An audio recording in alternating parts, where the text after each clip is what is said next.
The rain came down in sheets that November evening, turning Main Street into a river of reflected neon and headlights. Garrett Ashford sat in his truck outside the Crossroads Cafe, watching water stream down the windshield, blurring the world into something unrecognizable. Fitting, he thought. Everything felt unrecognizable these days. In the passenger seat, Havoc shifted his weight, the German shepherd's amber eyes tracking movement on the sidewalk with the focused intensity that 4 tours in Afghanistan had burned into him. The dog's right eye held a milky quality where shrapnel had kissed it 3 years ago, the same explosion that had ended both their careers. Retired, they called it, like that word could somehow dignify the brutal amputation of purpose from a man's life. Garrett was 40 years old. He'd spent half his life as a Navy SEAL, and the other half trying to figure out who he was without the uniform. The answer, so far, eluded him. His hands rested on the steering wheel, calloused and scarred. The hands of a man who'd done hard things in hard places. His beard was trimmed short, going gray at the temples like his father's had. Daniel Ashford, dead 27 years now. Suicide, they'd said. A bullet in the garage while 12-year-old Garrett was at school. But sometimes, late at night when the PTSD wouldn't let him sleep, Garrett wondered. His father had been a detective, a good one, the kind who asked the wrong questions and wouldn't stop asking. Havoc whined softly, breaking Garrett's spiral into memory. Yeah, boy, I know. Coffee. He opened the door. Cold November air hit him like a slap, carrying the smell of rain and wet asphalt and something else. Something wrong. Havoc's body went rigid beside him, 75 pounds of trained instinct recognizing a threat before conscious thought could name it. The Crossroads Cafe was a relic from another era, all chrome and red vinyl. The kind of place that still served meatloaf and called it comfort food. Through the rain-streaked windows, Garrett could see perhaps a dozen people inside. An elderly couple in the corner booth, a truck driver at the counter, a mother with 2 small children coloring on paper placemats. And at a booth near the window, an old man sat alone, his aluminum crutches propped against the table beside him. Even through the rain, Garrett could see his hands shaking. The door chimed as they entered. Warmth and the smell of coffee and frying onions wrapped around them. Beth Calloway looked up from behind the counter, her face lined with the particular weariness of a woman who'd seen too much and survived anyway. She was 39, though some days she looked 50. Her husband had been a cop. Past tense. 5 years in the ground now, and the official story still didn't sit right. Garrett! Her voice carried relief, as if his presence alone could shift the weight of whatever was pressing down on this room. Coffee? Please. He didn't take his eyes off the old man.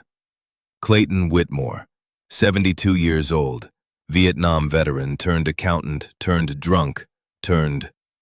what?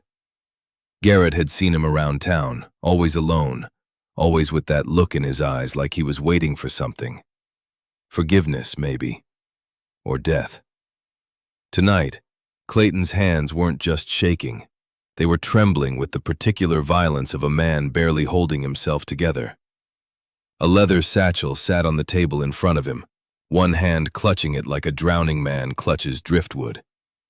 On the table, a newspaper. The headline visible even from across the room.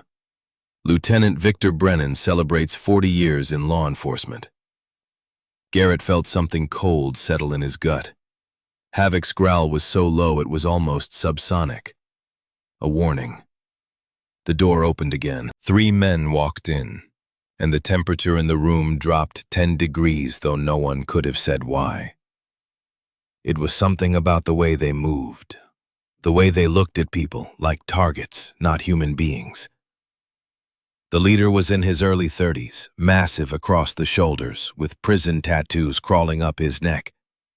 His right hand was in a cast, recently healed from something violent. Vincent Brennan. Vince. Everyone in town knew him, and everyone who knew him knew to look away. The two men behind him were cut from the same brutal cloth. One was enormous, maybe 6'5" and 280 pounds, with hands like sledgehammers. Marco Leone. The other was wiry and restless, his eyes never stopping, never settling. Kyle Hayes. Garrett had seen men like Kyle before, in places where civilization was a memory and violence was the only language that mattered. They scanned the cafe the way predators scan a watering hole.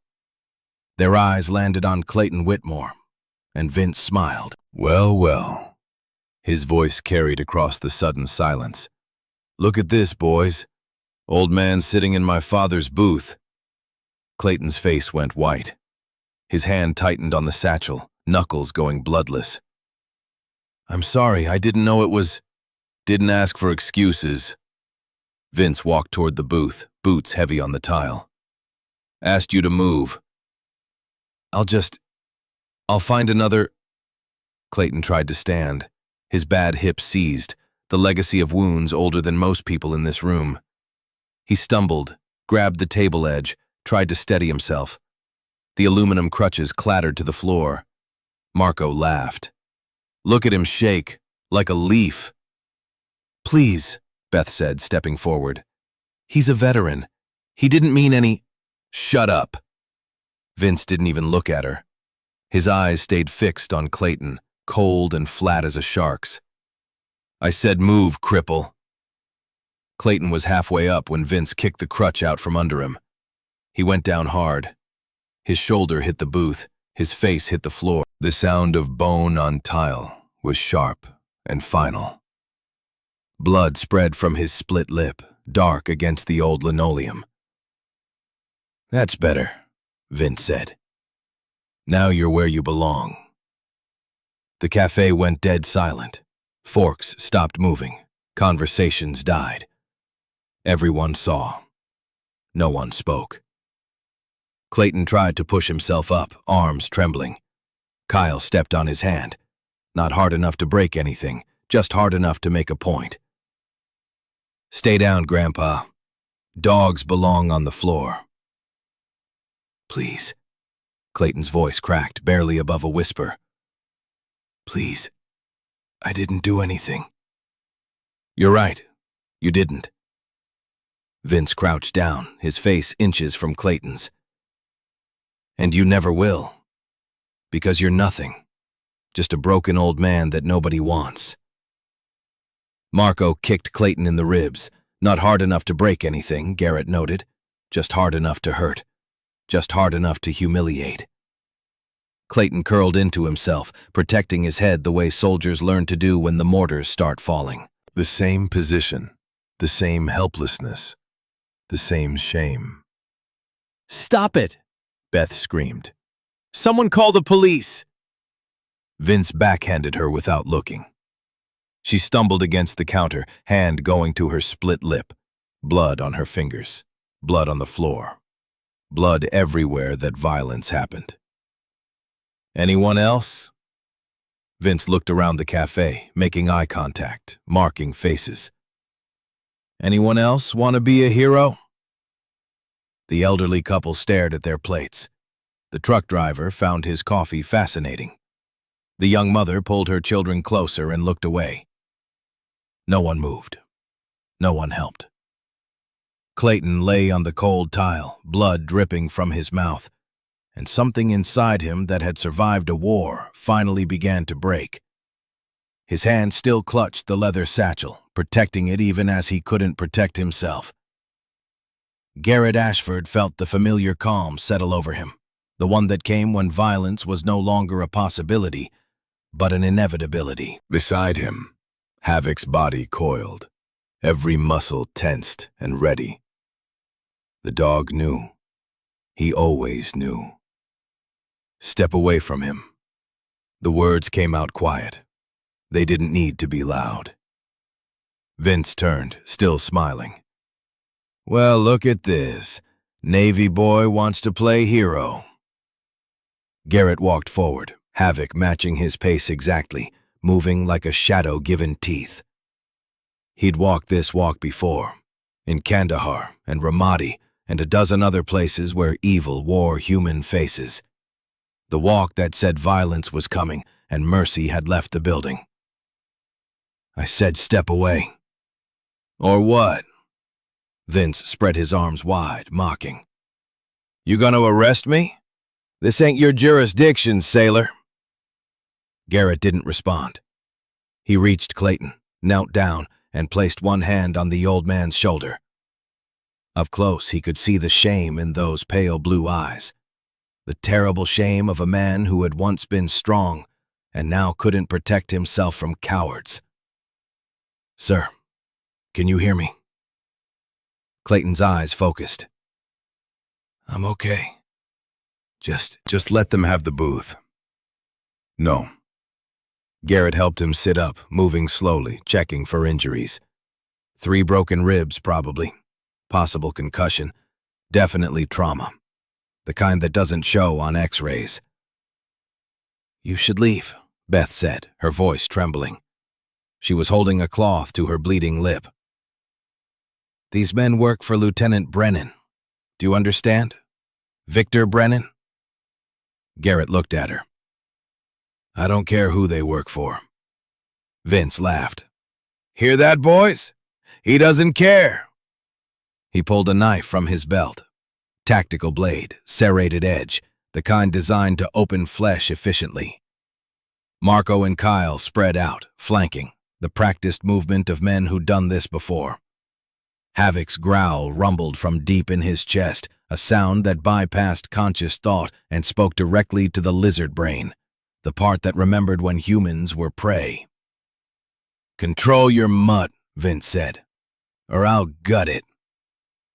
Garrett stood slowly. He positioned himself between Clayton and the 3 men. His posture was open, hands visible. But something in his stillness promised violence, the kind of violence that ended things. Put the knife away. Make me. If I have to make you, you won't enjoy it. Kyle circled to the left. Marco moved right.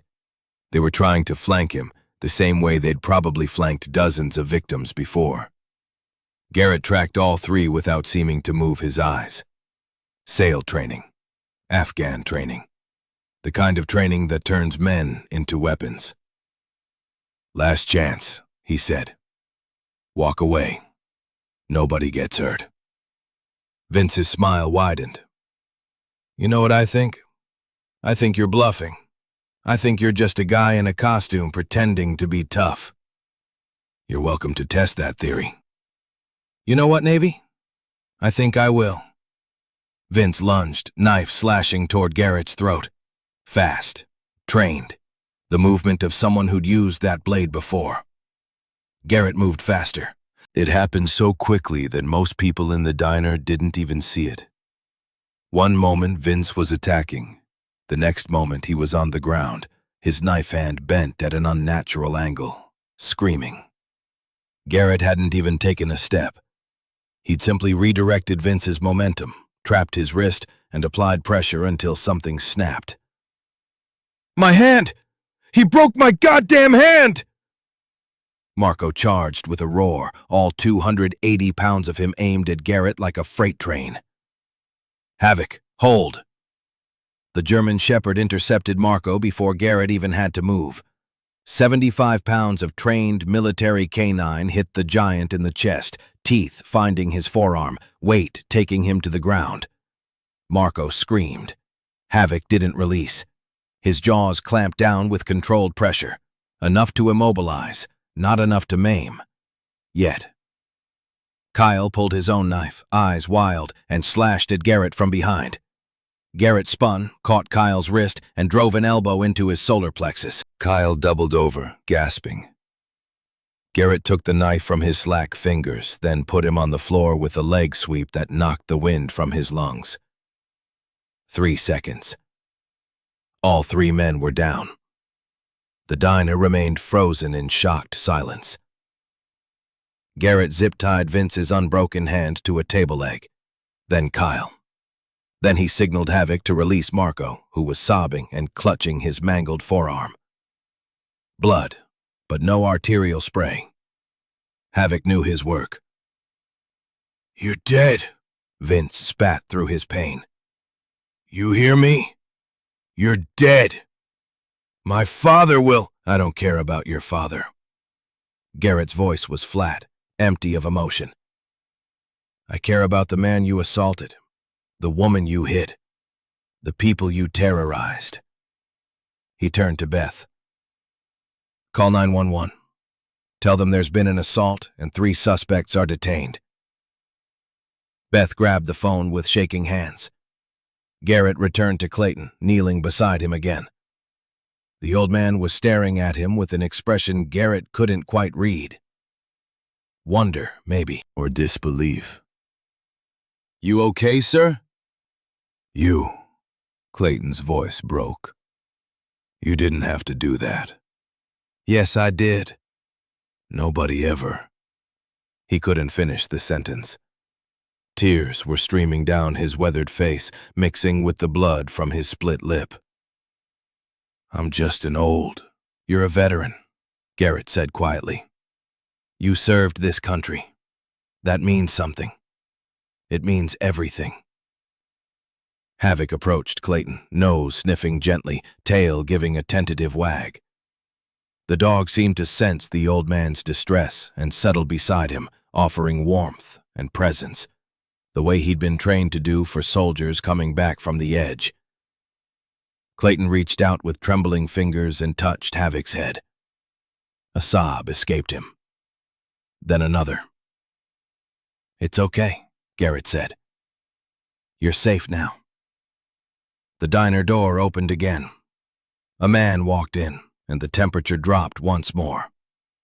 He was in his mid-50s, wearing a tailored wool coat the color of wet charcoal. His hair was neatly combed, salt and pepper, distinguished. His face was smooth in a way that came from money buying time. He smiled without warmth, the smile of a man who owned things, places, people. 2 armed men flanked him. Not thugs, professionals. The difference was in the way they moved, the way their eyes scanned for threats with actual competence. "Well," the man said, surveying the scene with mild interest. "This is unexpected." Vince looked up from the floor, face twisted with pain and rage. "Mr. Brennan! He attacked us! Broke my hand!" Lieutenant Victor Brennan raised an eyebrow. "I can see that, Vince." He stepped over Kyle's prone form without a glance, his expensive shoes clicking on the tile.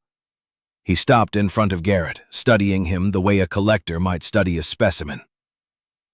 "And who might you be, sailor?" "Garrett Ashford." "Navy SEAL by the look of you. The uniform, the dog, the efficiency of your work here." Victor's smile didn't waver. "I respect military service.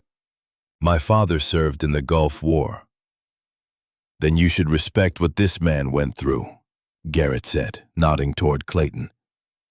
"And you should control your employees better." "Ah, yes. The veteran." Victor looked at Clayton with mild curiosity, the way someone might look at a stain on a carpet. "Mr. Whitmore, how unfortunate that you've been caught up in this misunderstanding." "Misunderstanding?" Beth's voice was sharp. "They beat him! They kicked him while he was on the ground!" "Beth." Victor's voice was soft, gentle, even, but something underneath it made her stop breathing. "How's your mother? Still at Sunset Grove, isn't she? I hear there have been some problems with the staff lately. Medication errors, things like that." Beth went pale. Her mouth opened, then closed. "I didn't think so." Victor turned back to Garrett. "Mr. Ashford, I'm a businessman. I don't like complications. You've created a complication. Your men created the complication when they assaulted a 72-year-old man. My men say differently. They say the old man got aggressive, got confused. They were defending themselves. There are witnesses. Victor smiled and looked around the diner. Are there? One by one, the other customers dropped their eyes. The elderly couple in the corner, the truck driver at the counter, the young mother with her children. No one spoke. No one would meet Garrett's gaze. You see, Mr. Ashford, people in this town understand how things work. They understand that memory can be flexible. Victor stepped closer, close enough that Garrett could smell his expensive cologne, something woody and assertive. I'm going to give you one chance. One. Walk away. Leave this town. Forget any of this happened, and I'll forget about you. And if I don't? Then things become complicated. For you, for Mr. Whitmore, for everyone you care about. Victor's eyes flicked to Havoc. That's a beautiful dog. Military trained, I assume. It would be a shame if something happened to him. Havoc growled, low and dangerous. Garrett placed a calming hand on his head, but his own blood had gone cold. Men could threaten him all day, but threatening his dog crossed a line drawn in something darker than ink. Are you threatening me, Mr. Brennan? I'm offering you advice, free advice, the kind that keeps people alive in this town. Police sirens wailed in the distance, getting closer. Victor stepped back, smoothing his coat with the satisfied gesture of a man who owned the cops responding to the call. Think about my offer. Take the night. But I'll need your answer by morning. He snapped his fingers. His two armed men moved forward with bolt cutters, snapping the zip ties holding Vince, Kyle, and Marco. The three thugs staggered to their feet, Vince cradling his broken hand, Marco clutching his bloody arm. We'll be going now, Victor said, before the police arrive. I'm sure you understand. They were out the door before Garrett could respond, melting into the rain-soaked night like smoke. Two patrol cars pulled into the parking lot moments later, lights painting the diner in alternating red and blue. Two officers entered, hands on their weapons. The younger one looked nervous. The older one looked resigned. We got a report of an assault, the young deputy said, his voice uncertain. 3 men attacked this veteran, Garrett said, gesturing to Clayton. They assaulted the waitress as well. The deputy looked at Clayton, bleeding on the floor, at Beth, holding a cloth to her lip, at Garrett in his Navy working uniform. His eyes traveled to Havoc, who sat perfectly still, perfectly disciplined, but somehow still radiating danger. That's not what we heard, the deputy said slowly. We heard a sailor attacked some local businessmen. Garrett felt his jaw tighten. Look at him. Does he look like the aggressor to you? The deputy exchanged a glance with his partner. Some silent communication passed between them, the language of men who knew which side their bread was buttered on. Sir, I'm going to need you to come with us. Just some questions. Am I under arrest? Not yet, but that depends on how cooperative you are. Garrett looked at Clayton, at Beth, at the silent witnesses who refused to meet his eyes. Victor Brennan's reach extended even here, into these 2 men who wore badges and presumably took oaths. Havoc, stay with him. Garrett pointed to Clayton. The German shepherd moved immediately, positioning himself beside the old man, guarding. His body language said that anyone who wanted to get to Clayton would have to go through 75 pounds of trained military canine first. Sir, the dog stays. He's a trained service animal. He's not leaving the victim's side. Garrett held out his hands, wrists together. I'll come peacefully. But you should know something. What's that? I'm a Navy SEAL. I've served this country for 15 years. I've never broken a law in my life." He looked at the deputy with eyes that had seen things no one should see, done things no one should have to do. "Think very carefully about what you're doing here, because I promise you, if there's corruption in this department, I will find it, and I will expose it." The deputy's hand trembled slightly on his weapon. "Let's go," he said quietly. They led Garrett out in handcuffs while Clayton Whitmore watched from the floor, one hand buried in Havoc's fur, tears still streaming down his face. Beth stood behind the counter, phone in hand, wondering who she could call who wasn't already on Victor Brennan's payroll. The rain continued to fall, washing blood from the diner floor, carrying it down drains and into sewers where dark things lived and festered. In the holding cell, Garrett waited. He'd been in worse places. Caves in the Hindu Kush, black sites in Iraq, interrogation rooms where the enemy didn't follow any rules because there were no rules to follow. This was just a small-town jail cell, painted institutional green, smelling of disinfectant and despair. But what it represented was worse. It represented a system rotted from within, where the people who were supposed to protect and serve did neither, where power had calcified into something malignant and untouchable. An hour passed, then two. Garrett sat on the thin mattress, hands clasped, breathing steady. Meditation technique they'd taught him in BUD/S training. Your body is a weapon. Your mind is the ammunition. Keep both sharp. He thought about Clayton Whitmore, about the terror in those pale blue eyes, about the leather satchel the old man had clutched even while taking a beating, about the way he'd protected it, prioritized it over his own safety. What was in that bag? Footsteps in the hallway, a key turning in the lock. A man stood there, late 50s, gray hair, tired eyes. The face of someone who'd spent decades swimming against a current that only got stronger. "Deputy Chief William Cross," the man said. "Mind if I sit?" "Your jail." William pulled up a folding chair outside the cell and lowered himself into it with a grunt. "I've been watching the security footage. The diner has cameras. Not great quality, but good enough." Garrett waited. "Those three men who attacked Mr. Whitmore, Vincent Brennan, Marco Leone, Kyle Hayes. They work for Lieutenant Victor Brennan. You probably figured that out already." "I figured it out when Brennan walked in and threatened everyone in the building." William nodded slowly. "Victor's owned this town for 20 years. Judges, politicians, half my department." He paused, meeting Garrett's eyes. "I'm not one of them, in case you're wondering." "Why should I believe you?" "Because I'm the only one who kept that surveillance footage. Everyone else wanted to erase it."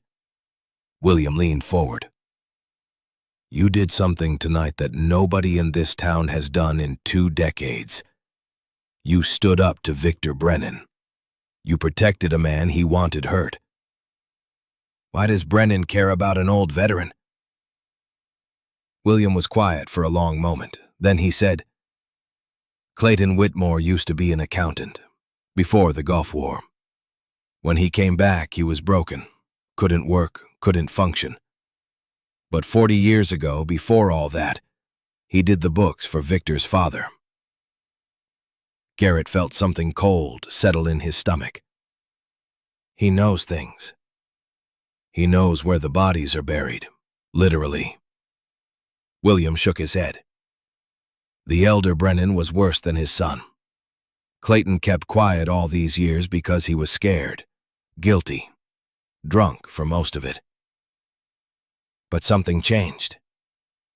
Last month, Clayton got sober, started going to AA, started talking about making amends. William's voice dropped. Victor found out. Victor finds out everything. He stood, pulling keys from his belt. I can't hold you. The footage clearly shows you acting in defense of Mr. Whitmore. But I also can't protect you. Not from Victor. I don't need protection. Everyone needs protection from that man. His reach goes further than you can imagine. William opened the cell door. Your dog is with Clayton. Beth took them both to her apartment. It's not safe for either of them to be alone tonight. Where's the apartment? I'll drive you. William paused at the door. And Mr. Ashford? Whatever you're planning to do next, be careful. The last person who tried to expose Victor disappeared. They never found the body. Garrett looked at him with eyes that had seen too much darkness to be afraid of more. Then maybe it's time someone who can't disappear tried. William studied him for a long moment. Something passed between them. An understanding that transcended words. Then he nodded. Maybe it is. They drove through dark streets in silence, and Garrett began to plan. Victor Brennan thought he owned this town, thought he owned everyone in it, thought 40 years of corruption had made him untouchable. He was about to learn how wrong he was. Beth Calloway's apartment occupied the third floor of a building that had seen better decades. The kind of place where the elevator only worked half the time and the radiator clanked like it was trying to communicate in Morse code. But it was hers, paid for with tips and split shifts and the life insurance money from a husband who died too young. Garrett stepped inside to find Clayton Whitmore on a worn couch that sagged in the middle, havoc pressed against the old man's legs. Clayton's hand was buried in the dog's fur, fingers moving in small circles, the repetitive motion of someone trying to anchor themselves to reality. The apartment smelled like coffee and something else. Fear. The kind that seeps into walls and becomes part of the foundation. Photographs lined the mantel above a gas fireplace that probably hadn't worked in years. A young man in police uniform, smiling with the confidence of someone who believed the badge meant something. Thomas Calloway. Beth's husband. Dead 5 years. Suicide, the official report said. A cop who couldn't handle the pressure, who'd eaten his service weapon in their garage on a Tuesday afternoon. Garrett was beginning to understand that in this town, official reports were just another form of fiction. Thank God. Beth stood by the window, one hand holding the curtain back just enough to watch the street below. She changed out of her work clothes into jeans and a sweatshirt, but blood still stained her collar from where Vince had split her lip. I didn't know if they'd let you go. They didn't have much choice. Garrett moved to Clayton, lowered himself to one knee. The old man's left eye had swollen shut, purple and angry. Blood had dried in the creases around his mouth, in the lines that 72 years of living had carved into his face. How are you feeling, sir? Clayton looked up, and for a moment Garrett saw past the physical damage to something deeper, something that had been broken for far longer than one night. You shouldn't have helped me. You should have walked away. Everyone always walks away. That's not who I am. Then you're a fool. Clayton's voice carried the particular roughness of a man who'd spent decades drinking, even though he'd been sober for 6 weeks now. Victor Brennan destroys everyone who stands against him. It's what he does. It's all he does. Havoc made a sound low in his throat, not quite a whine, not quite a growl. The dog pushed his head harder against Clayton's hand, applying pressure. 4 tours in Afghanistan had taught the German Shepherd to recognize trauma in all its forms. And he'd appointed himself this old man's guardian without being asked. Garrett settled into the chair across from them, studying Clayton. The trembling hands. The way his eyes kept darting to the leather satchel beside him on the couch, never letting it out of reach. The satchel he'd protected through a beating, through the terror of not knowing if help would come. Tell me about Victor Brennan, Garrett said. Everything. Clayton's whole body tensed. I can't. 40 years I've kept my mouth shut. Keeping quiet is the only reason I'm still breathing. Keeping quiet is killing you anyway. Garrett leaned forward, elbows on his knees. I saw it in your eyes at the diner. You're not living, Clayton. You're just waiting to die. There's a difference. The words landed like a physical blow. Clayton's face crumpled, and his grip on Havoc's fur tightened until the dog shifted slightly, redistributing the pressure. You don't understand. The things I know. The things I helped hide. Beth appeared with coffee, 3 mugs balanced on a tray that looked like it had come from a thrift store. Her hands shook enough that liquid sloshed over the rim of 1 cup. She set the tray down and sat beside Clayton, close, but not touching. The proximity of someone who understood that trauma needed space, even as it craved comfort. Tell him, she said softly. Tell him what you told me last week. About Thomas. For a second, Garrett thought she meant her husband. Then he saw the way Clayton's face went gray, the way his breathing changed, and he understood she meant someone else. Someone older. Clayton's hands went to the satchel. His fingers traced the worn leather edges with the kind of touch that spoke of ritual, of something done so many times it had become prayer. I was 23 years old, fresh out of college with a business degree and ambitions bigger than I had sense to back them up. The Brennan family offered me a job. Accountant. Good money. The kind of money that makes you overlook questions you should be asking. He paused, took a breath that rattled in his chest. At first, it was just numbers. Columns and balances and invoices that all looked legitimate if you didn't dig too deep. I thought I was lucky. Thought I'd landed the job that would set up my whole life. What changed? Garrett asked, though he already knew the answer. Nothing good. I started noticing things. Money going to places it shouldn't. Payments to people who didn't exist. Shell companies that didn't make sense. Clayton's voice dropped to barely above a whisper. I asked questions. That was my first mistake. And your second? I became friends with a man named Thomas Sullivan. The name hung in the air like smoke. Beth's hand found Clayton's, held it tight. Thomas worked at the Brennan warehouse. Good man. One of those people who couldn't see someone in trouble without trying to help. He had a wife, a baby boy, maybe a year old. Michael, they'd named him, after her father. Clayton's eyes went distant, seeing something 46 years in the past. Thomas found shipping manifests that didn't match the invoices. Cargo coming in that never appeared on any official record. He showed them to me. Asked if I knew what it meant. Did you? I knew exactly what it meant. Drugs. Weapons. I told him to forget about it. Told him we could both get killed asking questions about the Brennan family business. Clayton's voice broke. He didn't listen. Thomas Sullivan was the kind of man who couldn't look away from injustice. It's what made him good. It's what got him killed. The room fell silent except for the radiator's rhythmic clanking and the distant sound of traffic on the street below. Garrett waited, knowing this story needed to be told at its own pace, in its own way. August 15th, 1978. They called me to the warehouse after hours. Old Dominic Brennan, Victor's father, was there. And Thomas. They had him tied to a chair in the back room. Clayton's whole body began to shake.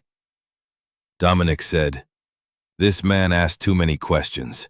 He needs to understand why that's a mistake. And you need to understand what happens to people who work for me and forget who they belong to." Beth's grip on his hand tightened, anchoring. They killed him slow. Made it hurt. Made it last. and they made me watch every second. Tears tracked down Clayton's weathered face, finding paths worn deep by 46 years of crying. When it was over, when Thomas Sullivan was just meat and screaming that had finally stopped, Dominic looked at me and said, "Now you're family. You understand what that means?" Garrett kept his voice level, professional, the way they'd taught him to do in interrogation training. Don't let emotion show. Don't give the subject anything to react to except their own conscience. What did you do? I buried the evidence, cooked the books, made Thomas Sullivan disappear on paper the same way they'd made him disappear in reality. Clayton's voice was raw now, stripped of everything except truth. Then I volunteered for the military. This was 1978, peacetime, but I didn't care.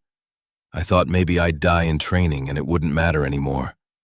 Thought maybe God would forgive me if I died serving my country. But you didn't die.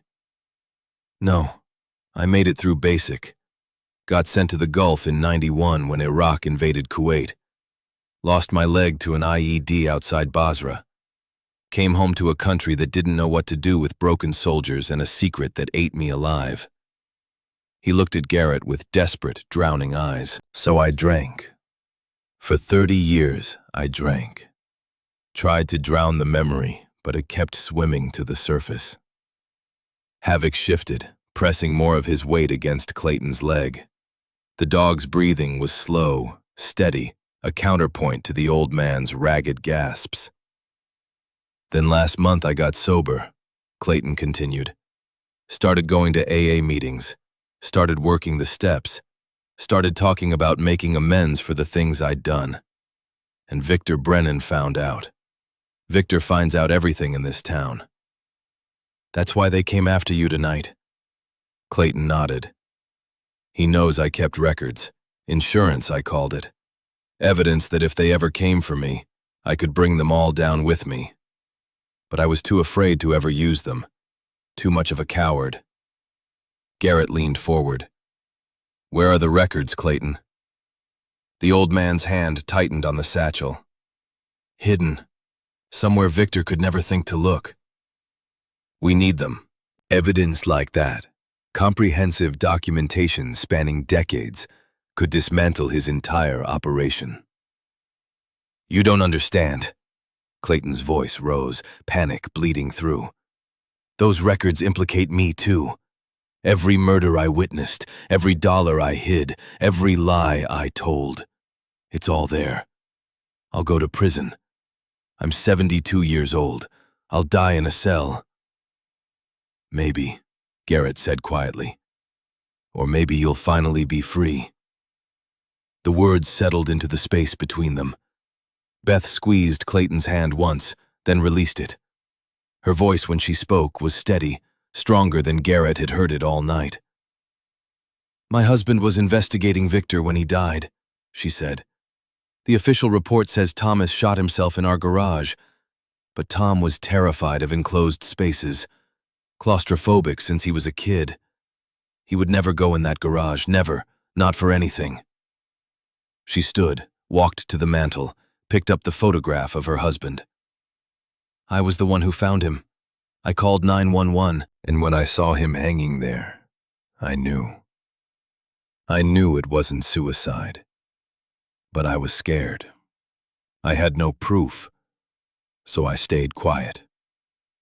Beth set the photograph down with careful precision. We've both been quiet too long. Havoc's head snapped up, ears rotating forward. A low growl rumbled from deep in his chest, the sound that meant danger was close and getting closer. Garrett was at the window in 2 strides, staying to the side, not silhouetting himself. On the street below, a dark sedan sat under a broken streetlight. 2 men visible in the front seats, not trying to hide, wanting to be seen. Applying pressure. Psychological warfare. They found us, Beth whispered. Garrett pulled out his phone, dialed Deputy Chief William Cross. The call connected on the first ring. Cross, we have company. 2 men in a sedan outside Beth Calloway's apartment. Surveillance, not assault. Not yet. A pause. Then William's voice, carefully neutral. I can send a unit, but Ashford, you need to understand something. Most of my department works for Victor Brennan. Sending officers might make things worse, not better. I understand. Garrett watched the men below. Neither had moved, but their message was clear. We know where you are. We're watching. There's nowhere to run. Clayton has evidence, Garrett said. 40 years of records. Everything Victor's done, everyone he's killed. It's comprehensive enough to bring down the entire network. Where is it? He hasn't told me yet. Garrett glanced at Clayton, who'd gone pale. But we need to retrieve it tonight, before Victor realizes what we're planning. William was quiet for a long moment. Background noise filtered through, other officers talking, a radio crackling. There's a storage facility on Miller Road. Old place, been there since the 70s. Victor's father owned it through a shell company. Still does, technically, though the ownership's buried under 6 layers of corporate protection. Garrett looked at Clayton again. The old man had stopped breathing. If I were hiding something from the Brennan family, William continued, that's where I'd put it. Right under their noses. Last place they'd think to look. Unit 247, Clayton whispered. His voice sounded like it was coming from somewhere far away. How did you know? I was a detective before they promoted me to keep me quiet, William said through the phone. I've been building a case against Victor for 5 years, following money trails, documenting patterns, interviewing witnesses who always recanted before trial. I've never had enough evidence to move. But if what Clayton has is as complete as you say, it is, then this could be it. This could finally be enough. William's voice hardened. But Ashford, that facility is guarded. Victor keeps 3 men there minimum, sometimes more if he's moving product. They're armed, experienced, and they will kill you without hesitation. Garrett calculated silently. 3 guards, 1 SEAL, 1 military working dog, 1 72-year-old man with 1 leg and 46 years of guilt weighing him down.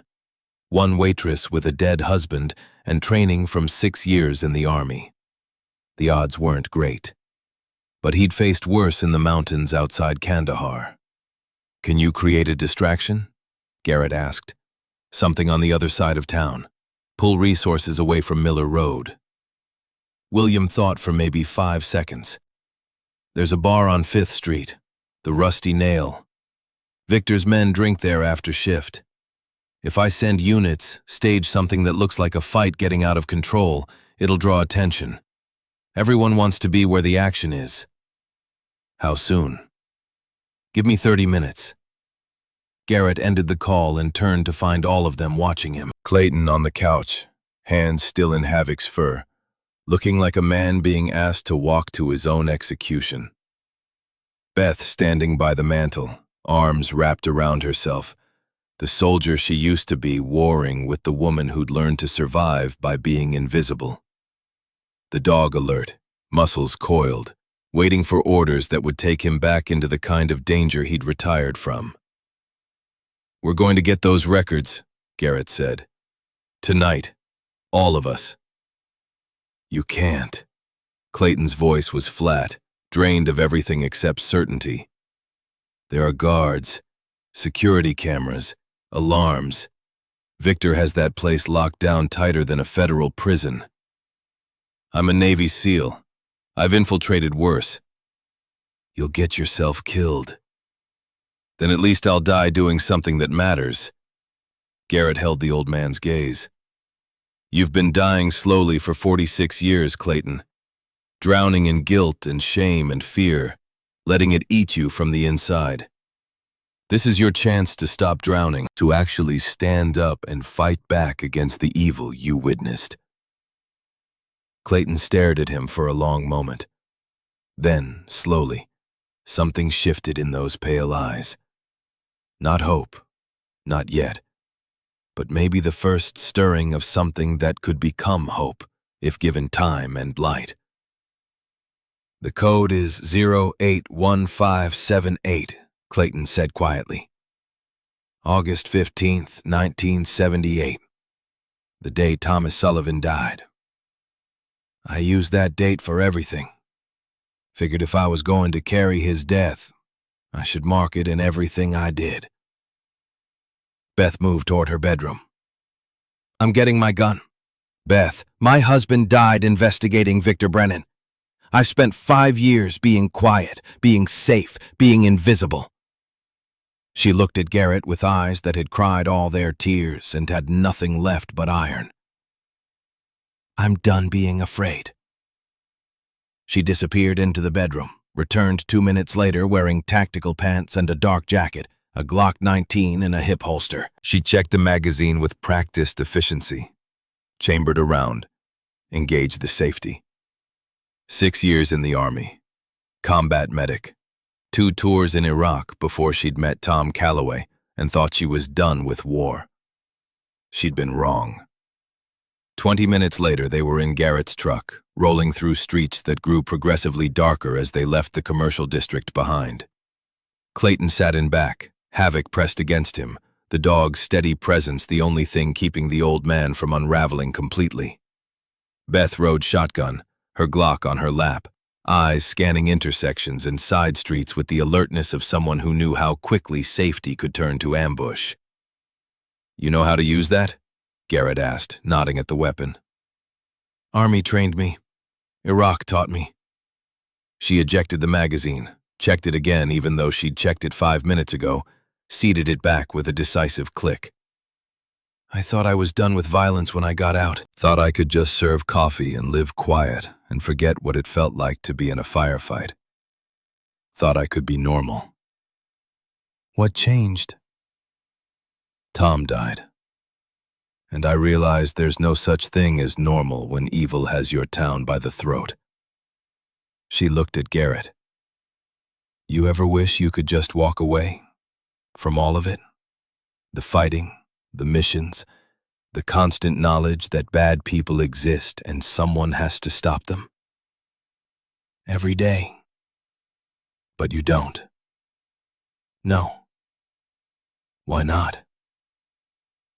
Garrett thought about his father, about the letter he'd found in Clayton's evidence, the words Daniel Ashford had written the night before he died. About 27 years of believing his father had been too weak to keep fighting. "Because some things are worth fighting for," he said, "and the moment you stop fighting is the moment evil wins." The storage facility emerged from the darkness like a monument to secrets that should have stayed buried. Chain-link fence topped with barbed wire. Security lights casting harsh shadows that turned everything into stark blacks and whites. Rows of storage units stretched back into the night, most of them dark, a few lit from within by bare bulbs. Garrett drove past without slowing, taking in details. The guardhouse at the main entrance, occupied. 2 figures visible inside, backlit by the blue glow of security monitors. The fence itself, 12 feet high, topped with razor wire that glinted like teeth in the security lights. The service entrance on the north side, where semi-trucks would have backed in decades ago when this place still pretended to be legitimate. He circled the block and pulled to a stop behind a stand of trees that had grown wild in years of neglect. Through the fence he could see more now. 2 men near a lit storage unit in the center of the facility, smoking, weapons visible on their hips. Professional stance, alert posture. These weren't amateurs playing security guard. His phone buzzed. Text from William Cross. "Distraction in 5. "Here's how this works," Garrett said, turning to face both of them. "I go in first with Havoc. We neutralize the guards. You 2 stay in the truck until I signal clear." "What's the signal?" Beth asked. "You'll know it." He slipped out, Havoc flowing from the truck like liquid shadow. The dog had gone completely silent, every ounce of his being focused on the mission ahead. 4 tours in Afghanistan had taught him this dance, had burned it into muscle memory deeper than thought. They reached the service entrance through shadow and silence, using the trees for cover, moving during the gaps in the security light rotation. The padlock on the gate was old, rusted, the kind that had been securing this entrance since the 70s. Garrett had it open in 30 seconds, muscle memory from 100 missions in places where locks were polite suggestions. The gate swung inward with a creak that sounded like a scream in the silence. Garrett froze, Havoc freezing beside him. The two guards near the central unit didn't look up, still focused on their cigarettes and whatever conversation they were having about sports or women or the mundane things men talked about when they were being paid to protect evil. Garrett and Havoc moved through the facility like ghosts, using storage units for cover, staying in the shadows between security lights. 50 yards. 40. 30. 20 yards away, close enough now to hear the guards' conversation. Something about a football game, about betting, about money won and lost. Close enough to smell cigarette smoke and the particular scent of men who carried violence in their pockets. 15 yards. One of the guards turned, squinting into the darkness. "You hear something?" Garrett went absolutely still. Beside him, Havoc became a statue, not even breathing. The guard took 2 steps toward them, hand drifting toward his weapon. "Probably nothing. Place makes noise sometimes when it settles." "Check it anyway." Vince said to be thorough. The guard moved closer. 5 yards now. 4. His hand was on his weapon now, thumb working the retention strap. 3 yards. Close enough that Garrett could see the tattoo on his neck, could see the scar tissue around his knuckles from too many fights. 2 yards. Then, from across town, sirens erupted. Multiple units, urgent, the particular wail that meant officer needs assistance. The guard's radio crackled to life, urgent voices requesting backup at the Rusty Nail. Fight in progress, weapons involved, all available units respond. The guard stopped, looking back at his partner. "That's a priority call." Vince said stay put, watch the unit. "That's officer needs help. Protocol says we respond." They argued for another 20 seconds while Garrett held his breath and Havoc remained frozen in perfect stillness. Finally, the guards made their decision. Both men jogged toward the main gate, toward their vehicle parked by the guardhouse. An engine roared to life. Headlights swept across pavement, then gone, racing toward a distraction that William Cross had manufactured out of thin air and timing. Garrett moved. Unit 247 was exactly where William said it would be, tucked between units that looked like they hadn't been opened in decades. The padlock was newer than the others, commercial grade, the kind that said someone cared about what was inside. Garrett had it open in 90 seconds, the tumblers giving up their secrets to picks and patience. The door swung inward. Darkness inside, but Garrett could make out shapes. Boxes. Dozens of them, maybe hundreds, stacked floor to ceiling along every wall, all neatly labeled in faded handwriting. The precise script of an accountant who couldn't stop being an accountant, even when documenting his own crimes. He pulled out his phone, sent a text to Clayton. "Clear. North entrance. 5 minutes." Then he stepped inside and started examining what 46 years of corruption looked like when organized by someone who understood numbers. Bank records dating back to 1978, shipping manifests with cargo lists that made his stomach turn, photographs that belonged in evidence rooms, not storage units, bodies in shallow graves, people bound and gagged in cargo containers, evidence of trafficking, extortion, murder. Decades of it, all preserved with meticulous care. And in a box marked with a red X set apart from the others, something that made the air leave his lungs. A photograph. His father. Not the graduation photo that had sat on their mantel, not the family pictures from vacations and birthdays. This was his father in a crime scene. barely recognizable, arranged to look like suicide. Beside the photo, a death certificate.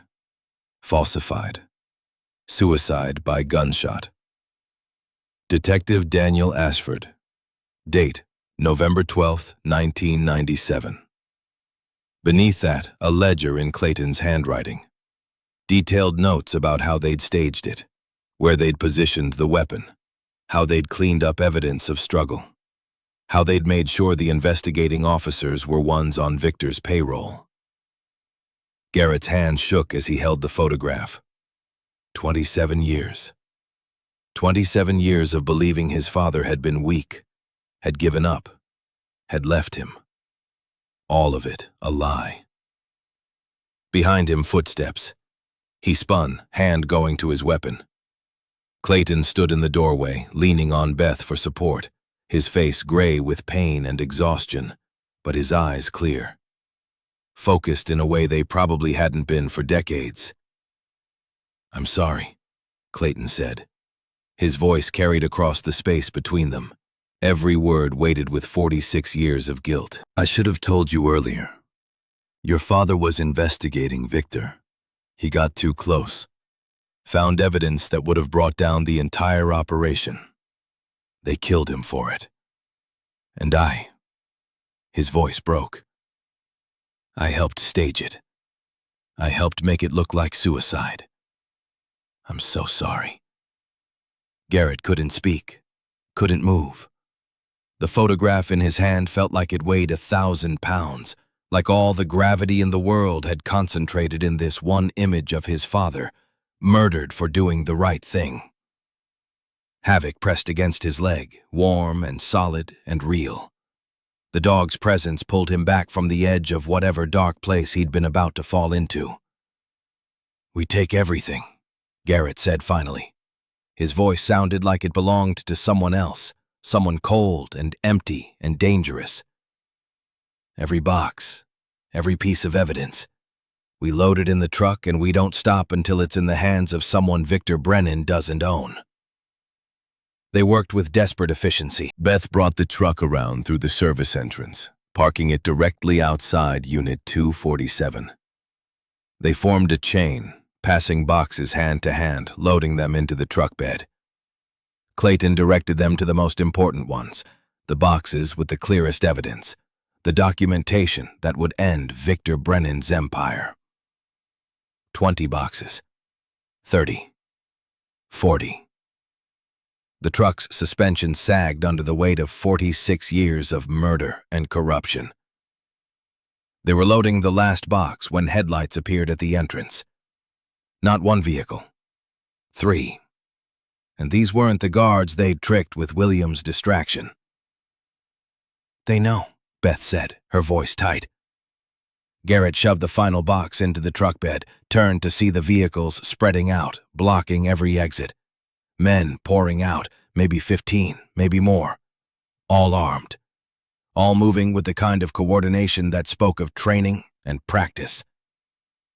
And leading them, stepping out of a Mercedes with casual confidence.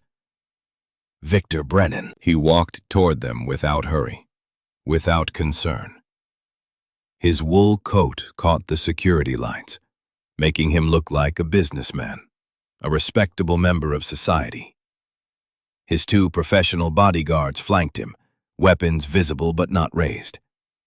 Not yet.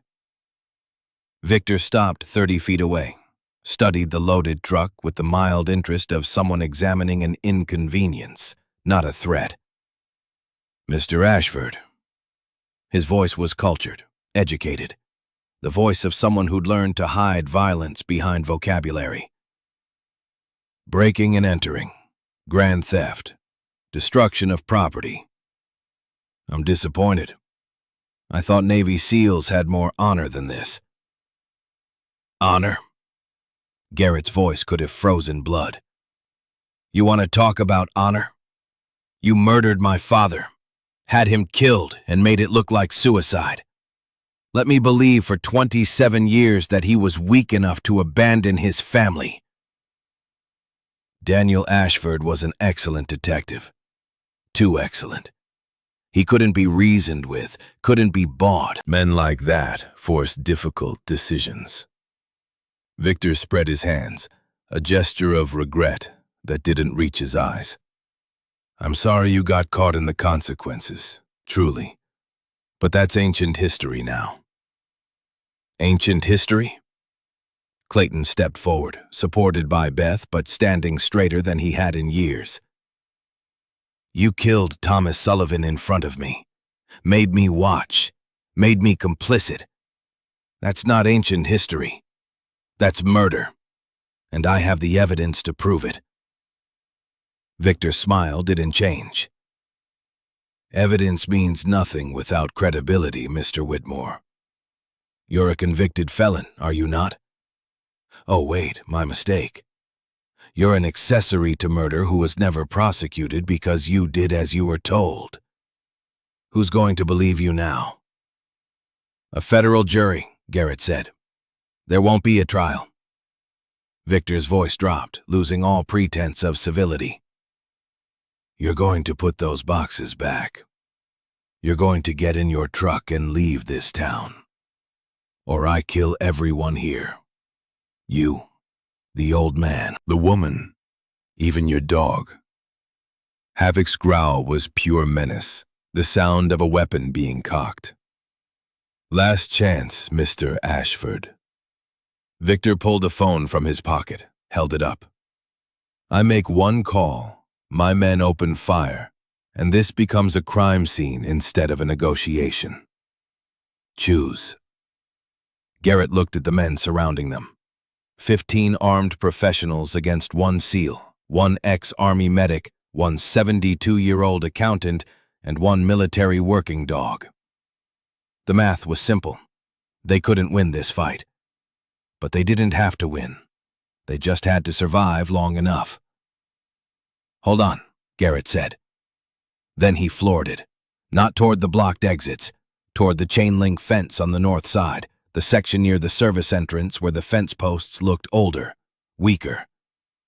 The truck hit the fence at 45 miles per hour, metal screened, posts ripped from concrete with sounds like gunshots. The fence went down and they were through, bouncing over rough ground, headlights cutting through darkness. Behind them, gunfire erupted. Muzzle flashes lit the night. Bullets sparked off metal. The rear window exploded in a shower of safety glass. Beth screamed. Clayton threw himself over her, his body a shield, protecting her the way he'd failed to protect anyone 46 years ago. Garrett yanked the wheel left, then right, making them a harder target. More gunfire. A tire blew. The truck lurched, fishtailing, but he kept control. 20 years of driving in combat zones, of navigating roads while people tried to kill you, paid off in muscle memory and instinct. They hit pavement with a jolt that compressed the suspension to its stops. Behind them, headlights gave chase. 3 vehicles, closing fast. Garrett pushed the accelerator to the floor. The truck's V8 roared, propelling them forward on 7 good tires and 1 shredded rim that sparked against asphalt. Where are we going? Beth shouted over the wind, screaming through the broken window. Somewhere they can't follow. He turned off the main road onto a dirt path that wound toward the marshlands. The path was barely visible, overgrown, the kind of route that locals knew and outsiders couldn't find. Trees pressed in on both sides, branches scraping paint, narrowing until the truck barely fit. The pursuing vehicles fell back slightly, unfamiliar with terrain that Garrett had scouted earlier. But they were still coming, their engines growling in the darkness behind them. The path ended at black water that reflected stars like obsidian glass. An old dock, most of its boards missing or rotted through. A boat tied there, maybe 18 feet long, with an outboard motor that looked like it dated from the Carter administration. Out, Garrett ordered. Everything in the boat. Move now. They scrambled, grabbing boxes, loading them into the boat as fast as they could move. Clayton worked with the desperate strength of a man who'd finally found purpose after 46 years of drifting. Beth's military training kicked in, her movements efficient and methodical, despite the fear that made her hands shake. Havoc stood guard, facing back toward the path, body rigid with tension. His ears tracked the approaching vehicles, calculating time and distance. The last box went in just as headlights appeared through the trees. Garrett started the outboard motor, an ancient Johnson that coughed, sputtered, and died. He tried again. The engine turned over, caught, died again. "Come on," he muttered. Third try. The engine caught and held, settling into a rough idle that sounded like it might quit at any moment. They pushed off from the dock as the three vehicles arrived, men jumping out, raising weapons. Gunfire lit the night. Bullets sparked off the dock, off the water, one punching through the boat's hull 6 inches above the waterline. But they were moving now. The old Johnson pushing them into darkness, into channels that threaded through the marsh like the veins of something ancient and unknowable. Behind them, shouts, orders, someone calling for boats. Clayton took the tiller with hands that had somehow stopped shaking. "They'll have boats," he said, his voice steady now, clearer than Garrett had heard it all night. "Faster ones. We need to lose them in the channels." "Can you navigate in the dark?" "I fished these marshes for 20 years before the drinking got bad." Clayton's jaw set with determination that looked strange on a face so accustomed to defeat. "I know every channel, every turn, every shallow spot that'll rip the bottom out of a boat if you don't know it's there." Left at the old cypress, then straight for a 1/4 mile. The boat cut through black water, leaving a wake that glowed faintly with bioluminescence. Behind them, the sound of other engines starting up. Big engines. Powerful. The kind used by law enforcement or people with law enforcement money. 3 boats, maybe 4, their running lights appearing like predator eyes in the darkness. Hunting. "How far to open water?" Garrett asked, scanning their surroundings, cataloging escape routes and choke points. 8 miles, maybe 9. Clayton adjusted their heading, guiding them through a turn so tight that reeds scraped both sides of the boat. "But we won't make it. They're faster. They'll catch us before we clear the marsh." Beth chambered around in her Glock, checked that the safety was off. "Then we make them regret catching us." The pursuing boats were gaining, their more powerful engines closing the distance with mechanical inevitability. Garrett could see flashlight beams now, cutting through darkness, searching. Could hear voices carrying across water that amplified and distorted sound until it seemed like the hunters were everywhere at once. 200 yards back. 150. 100. "There's a place up ahead," Clayton said suddenly. His voice carried the urgency of someone who just remembered something important. "Old fishing camp. Been abandoned since the mid-'80s when the owner died and his kids didn't want it. Has a boathouse, mostly collapsed, but there's a room inside. Hidden room behind the back wall. They'll search it. The room's invisible if you don't know it's there. The old-timers built it to hide their catch from revenue agents back during Prohibition. If we can reach it, get quiet. They might pass us by." It was a desperate plan, but desperation was all they had. Clayton guided them through increasingly narrow channels, vegetation so thick it formed tunnels over the water, cutting them off from even the starlight. The engines behind them grew louder, closer. Flashlight beams swept across water that had nowhere to hide. The fishing camp emerged from darkness like a ghost materializing. A dock that leaned at an angle that defied physics. A boathouse with its roof caved in and walls that leaned inward like they were tired of standing. The skeleton of someone's dream, abandoned when the dream died. Clayton cut the engine 50 yards out. They paddled the rest of the way with their hands, making no sound except the soft splash of water and the thunder of 4 hearts that seemed loud enough to give them away. The boathouse interior was absolute darkness, shadow piled on shadow, until Garrett couldn't see his own hands. They felt their way to the back wall, found it by touch more than sight. Clayton's fingers traced the boards, found the hidden seam, pressed in the right place. The panel swung inward with a groan that echoed like thunder. They crowded inside. Garrett, Clayton, Beth, Havoc, and 46 years of evidence in boxes stacked around them like walls. Clayton pulled the panel closed. Darkness became absolute. The kind that felt like physical weight pressing down from all sides. They waited. Outside, the sound of engines grew louder, grew deafening, then stopped. Silence that felt worse than noise. Voices. Multiple men. Flashlights playing across water, across the collapsed boathouse. Check the dock. Nothing here. Boat's too old to have gotten far. Check inside the building. Why? Place has fallen apart, been abandoned for decades. Because the boss said check everything. You want to tell Victor Brennan you didn't do your job? Footsteps on the dock, boards creaking, threatening to give way. Someone entered the boathouse. Flashlight beams swept through cracks in the walls, painting lines of light across the hidden room. One beam passed directly over the panel concealing them, paused, came back. Garrett's hand went to his weapon. Beside him, Beth did the same. 15 rounds between them. 4 men outside, maybe more. If they found this room, it would be a slaughter. But Garrett would take as many as he could before it ended. Havoc's body was rigid against his leg, every muscle coiled to explode into violence. The dog understood the situation, understood the stakes.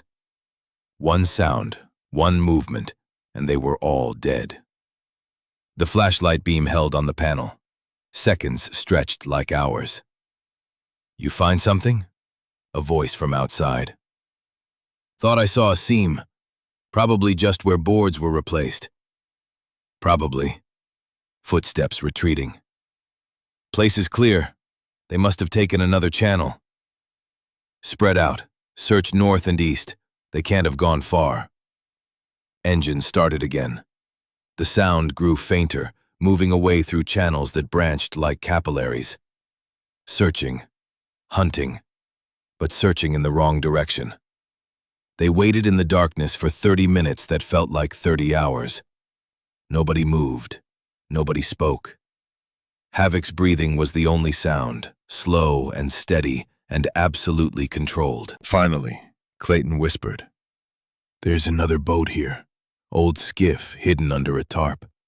Slower than what we had, but quieter. Engines electric. They won't hear us."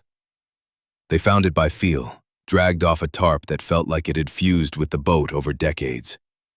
The skiff was smaller, older, but when Clayton tried the trolling motor, it hummed to life with a sound barely louder than a whisper. They loaded the boxes, pushed off into darkness that had started to lighten in the east. Dawn was coming, that gray pre-dawn light that makes everything look unreal, caught between night and day. Clayton navigated by instinct and memory, finding channels so narrow that reeds brushed both sides, taking turns that seemed impossible until they suddenly opened up. An hour passed, then 2. The sky continued to lighten, revealing a landscape of water and grass and solitude. They were miles from the fishing camp now, miles from where Victor's men were searching. But they were also running out of water. The marsh was ending, giving way to open bay. And across that bay, maybe 10 miles distant, lights marked civilization. Garrett's phone buzzed. Text from William Cross. "Where are you?" He typed back coordinates. North Bay Marsh, heading toward open water. 3 dots appeared, disappeared, appeared again. Then, "Victor has patrol boats in the bay, fast interceptors. You'll never make it across in that skiff." Garrett showed the message to Clayton. The old man's shoulders sagged. "There's one more option. Maybe 12 miles up the coast, naval installation, Camp Pendleton. If we can reach federal property, Victor can't touch us there." "Can we make it?" Not if they spot us. This skiff tops out at maybe 8 knots. His interceptors can do 40. Beth checked her phone, conserving what little battery remained. I have a friend, Lisa Martinez. She works at the marina on the south end. She could get us a faster boat. Can you trust her? She's my cousin. Her brother was one of the people Victor disappeared 8 years ago. They never found his body. Beth looked at Garrett with eyes that had moved past fear into something harder. She'll help. They changed course, heading south now, running parallel to the coast. The sun broke over the horizon, burning off mist, making them visible. Exposed. Every minute on the water was another minute for Victor's network to find them. Clayton pushed the little trolling motor as hard as it would go, the electric motor whining with strain. Beth kept watch, scanning the horizon with the alertness of someone who'd learned in Iraq that the threat you didn't see was the one that killed you. Havoc stood at the bow, ears rotating like radar dishes, tracking sounds across water that carried for miles. The marina appeared ahead, a cluster of docks and boats, people already moving around despite the early hour. Fishermen preparing for a day on the water. Mechanics working on engines. The everyday rhythm of people who made their living from the sea. Beth made a call, spoke in rapid Spanish, then ended. Slip 7. She's getting the fast boat ready. 10 minutes. They didn't have 10 minutes. Behind them, 2 boats appeared, cutting across the bay at high speed. Big boats, aggressive profiles, the kind that screamed law enforcement even though Garrett knew they weren't. These were Victor Brennan's hunters, wearing badges that meant nothing except permission to kill. Contact, Garrett said. The pursuing boats closed the distance with terrifying speed. A mile to half a mile to a quarter mile. The marina was still 300 yards away. 200 yards. A bullhorn crackled from the lead boat. Stop your vessel. This is the Coast Guard. Stop your vessel immediately or we will open fire. That's not the Coast Guard, Clayton said. His voice was steady now, all the trembling gone. That's Victor's people in boats he bought from a Coast Guard auction 5 years ago. 100 yards to the marina. The pursuing boats were close enough now that Garrett could see faces.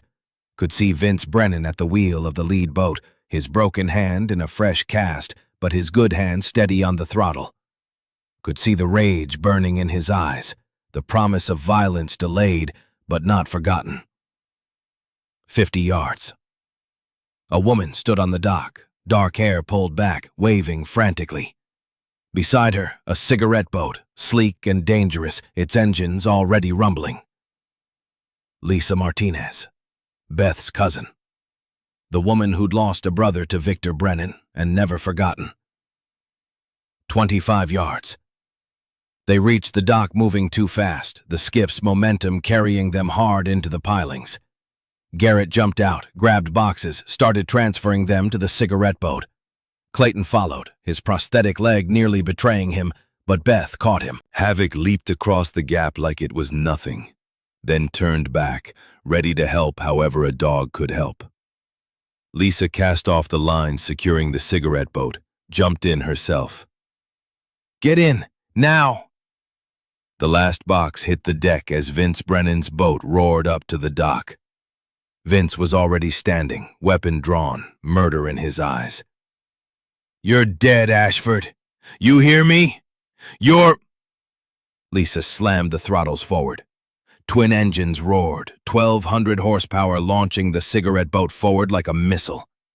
0 to 60 in 3 seconds, the kind of acceleration that pressed them back into their seats and left Victor's boats behind like they were standing still. But they weren't standing still. They were following. And they were calling for help. The chase across open water was brutal. 45 minutes of Lisa pushing the cigarette boat to its limits while Victor's fleet tried to catch them. More boats appeared, coming from different directions, trying to box them in. The interceptors were fast, but Lisa was faster, and she knew these waters the way some people knew their own homes. But then the helicopter appeared. military surplus, painted in police colors, but flying with the aggressive precision of something hunting. It came in low and fast, rotor wash churning the water into chaos. A voice boomed from loudspeakers. "Stop your vessel immediately. You are carrying stolen property. Stop, or we will disable your engines." Lisa looked at Garrett, terror and determination warring in her eyes. "What do I do?" Garrett looked back at the boxes stacked in the boat. 46 years of evidence, 87 murders, his father's truth, Clayton's redemption, the end of Victor Brennan's empire. He looked at the helicopters circling above, at the patrol boats closing from 3 directions, at open water stretching to Camp Pendleton that seemed impossibly far away. Then he looked at Havoc, who gazed back with absolute trust, with the certainty that his human would find a way through this impossible situation. The way they'd found a way through impossible situations in Kandahar and Ramadi and a dozen other places where survival had seemed like the longest of long shots. Garrett pulled out his phone, made a call that would change everything. "Admiral Tucker's office. This is Lieutenant Commander Garrett Ashford, SEAL Team 4. I need to speak to the Admiral. It's an emergency." "Sir, the Admiral is... Tell him I have evidence of 87 murders, including the killing of Detective Daniel Ashford in 1997. Tell him I'm being pursued by corrupted law enforcement and I need emergency asylum at Camp Pendleton. Tell him I have about 12 minutes before someone kills me to keep this quiet." A pause that lasted 3 heartbeats. Then, "Hold, please." The helicopter dropped lower. Through its open door, Garrett could see a rifleman, weapon ready, aiming at their engines. One shot in the right place, and they'd be dead in the water. "Ashford." Admiral James Tucker's voice came through the phone, rough as sandpaper but absolutely steady. "You've got 30 seconds. Convince me this isn't some personal vendetta dressed up as duty." And in 30 seconds, with water spraying around them and a helicopter overhead and death closing from 3 directions, Garrett Ashford explained why 87 people deserved justice. Tucker listened. Then he said one word. "Come." The phone rang twice before a woman's voice answered, crisp and professional despite the early hour. "Admiral Tucker's office?" "This is Lieutenant Commander Garrett Ashford, SEAL Team 4. I need to speak to the Admiral immediately. It's urgent." "Sir, the Admiral is in a meeting. Tell him I have evidence of 87 murders, including the killing of Detective Daniel Ashford in 1997. Tell him I'm being pursued by corrupted Coast Guard vessels and I need emergency asylum at Camp Pendleton. Tell him I have about 15 minutes before someone kills me to keep this quiet." A pause. Then, "Hold, please." The helicopter circled closer, its downdraft creating waves that rocked the cigarette boat. Through the open door, Garrett could see a man with a rifle, not aiming yet, but ready. Vince Brennan's boats had closed to within 200 yards, close enough that Garrett could see the hatred on Vince's face, the promise of revenge for his twice broken hand. "Ashford." Admiral James Tucker's voice came through the phone, gravelly and direct. "You've got 60 seconds. Convince me." "Sir, I have documentation of a criminal conspiracy spanning 40 years. Lieutenant Victor Brennan of the State Police has been running drug, weapons, and human trafficking operations. He killed my father, a detective, and made it look like suicide. He's killed at least 86 other people. I have an eyewitness, Clayton Whitmore, former accountant for the Brennan organization. And I have 40 boxes of financial records, photographs, and audio recordings. Everything needed to bring down his network." "Where are you now?" "Heading north along the coast in a civilian vessel, pursued by 3 patrol boats claiming to be Coast Guard and 1 helicopter. I need permission to dock at Camp Pendleton, federal jurisdiction. They can't touch us there." Tucker was silent for 3 seconds that felt like 3 hours. How far out are you? Maybe 12 miles, 15 minutes at current speed. Can you make it? Garrett looked at the pursuing boats, at the helicopter dropping lower, at the open water that suddenly seemed vast as an ocean. Yes, sir. Then make it, Commander. I'll have security waiting at the North Dock. But Ashford, if this is bullshit, if you're wasting my time with some personal vendetta, I will personally ensure you spend the next 20 years in Leavenworth. Are we clear? Crystal, sir. Then get your ass to my base. Tucker out. The line went dead. Garrett looked at Lisa. You heard the man. Get us there. She pushed the throttles to the stops, the cigarette boat's twin engines screaming as they hit 80 miles per hour. The pursuing boats fell back slightly, unable to match the speed. But the helicopter kept pace, circling like a vulture, the rifleman's weapon now clearly visible. Clayton sat in the back, one arm around the boxes, the other holding Havoc close. The dog's ears were pinned back against the wind and noise, but his eyes stayed focused on Garrett, waiting for orders, trusting despite the chaos. Beth was on the phone with William Cross, shouting to be heard over the engines. Yes, Camp Pendleton. Tell the FBI, tell anyone who'll listen. Victor's trying to kill us. 10 miles to go. 9. The helicopter descended further, the loudspeaker voice returning. This is your final warning. Stop your vessel, or we will disable it. They're going to shoot, Lisa said, her voice tight with fear but her hands steady on the wheel. Let them try, Garrett said. At this speed, in these conditions, they'd have to be hell of a shot to hit anything critical. As if in response, the rifleman fired. Not at the boat, but into the water 20 yards ahead. A warning shot. Spray kicked up, catching the morning light. 8 miles. 7. Another shot, this one closer. 10 yards ahead. The message was clear. The next one wouldn't miss. Clayton leaned forward, shouting over the wind. There's more in the boxes. Things I didn't tell you. Victor didn't just kill people who threatened him. He's been trafficking women. Young women. Bringing them in through the port. Moving them across state lines. At least 12 in the last 6 months. Maybe more. Garrett's blood went cold. Where are they now? I don't know. The records show shipments, warehouses, but not final destinations. But the operation is active. Right now. Those women are out there, somewhere. And Victor knows where. 6 miles to Camp Pendleton. The base was visible now, a sprawl of buildings and fences along the coastline. Garrett could see the North Dock, could see vehicles gathering there, could see uniformed personnel taking positions. The helicopter pilot must have seen it too, because suddenly the aircraft banked hard, gaining altitude. The patrol boats behind them slowed, falling back.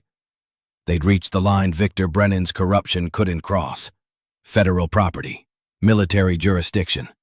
A place where a small-town crime lord's reach ended and real law began. 5 miles. 4. 3. The patrol boats had stopped completely now, engines idling in the water. Garrett could see Vince Brennan standing in the lead boat, could see him screaming into a radio, probably calling his uncle, probably explaining how the evidence that could destroy their empire was about to disappear behind federal fences. 2 miles. 1. They cut throttle as they approached the dock, the cigarette boat settling from a plane to displacement speed. 20 uniformed sailors waited, weapons drawn but pointed down. Among them, a man in his 60s with stars on his collar and steel in his spine. Admiral James Tucker. Lisa brought the boat alongside the dock with practiced precision. Sailors caught the lines, secured them. Garrett stepped out first, Havoc at his heel, then turned to help Clayton. The old man moved slowly, exhaustion and pain finally catching up with him. But his eyes were clear, focused. Admiral Tucker approached, his gaze taking in the scene with the sharp assessment of a man who'd spent 40 years making life or death decisions. He looked at Garrett, at the bloody, battered Clayton, at Beth with her split lip and fierce eyes, at the boxes stacked in the boat. "Commander Ashford, you look like hell." "Yes, sir. Respectfully, sir, this is Clayton Whitmore. He has information about—" "I know who he is." Tucker turned to Clayton. "Mr. Whitmore, I served with your son in the Gulf War. Thomas Whitmore. Good man. He died in my arms after an IED strike near Basra." Clayton's face crumbled. "I didn't know he'd enlisted. I was drinking too much, had lost touch. I didn't even know he was dead. He talked about you sometimes. Said his father had been an accountant. Said you'd seen things in Vietnam that broke you." Tucker's voice softened, just slightly. "He understood, Mr. Whitmore. He forgave you. I'm telling you that now because I think you need to hear it." Tears streamed down Clayton's weathered face. "I don't deserve forgiveness." "None of us do. But grace doesn't work that way." Tucker turned back to Garrett. "Get these boxes to Building 12. It's secured, climate-controlled, and has communications equipment. I've got FBI en route from the San Diego field office. Real FBI, not the ones on Victor Brennan's payroll." "How did you know about—" "Commander, I didn't become an admiral by being stupid. Victor Brennan's corruption has been an open secret in law enforcement for years. We just never had enough evidence to move against him." Tucker looked at the boxes. "Until now, apparently." They moved the boxes inside under armed guard, sailors carrying them while Garrett, Clayton, and Beth walked alongside. Havoc stayed close to Clayton, the dog having appointed himself the old man's permanent guardian. Building 12 was exactly what Tucker had described. Secure, windowless, filled with communications equipment and desks. They started opening boxes, laying out contents. Bank records, shipping manifests, photographs that made hardened sailors look away, audio recordings on cassette tapes that would need to be digitized, and in the box marked with a red X, the evidence about Daniel Ashford. Garrett lifted out the photograph of his father, looked at the falsified death certificate, at the handwritten notes in Clayton's precise accountant's script, detailing exactly how they'd staged the suicide. Admiral Tucker stood beside him, reading over his shoulder. "Your father was a good man. I met him once, at a joint task force meeting. He was investigating connections between organized crime and military supply chains. Smart, dedicated, wouldn't let go of a case until it was solved. They killed him for that. They killed him for being incorruptible." Tucker put a hand on Garrett's shoulder. "The evidence here, if it's authentic, will not only bring down Victor Brennan, it'll expose corruption across 5 states, implicate dozens of officials, maybe more. This is going to create shockwaves." 2 hours later, 3 FBI agents arrived. Not the polished bureaucrats Garrett expected, but hard-eyed investigators who looked like they'd been waiting years for this moment.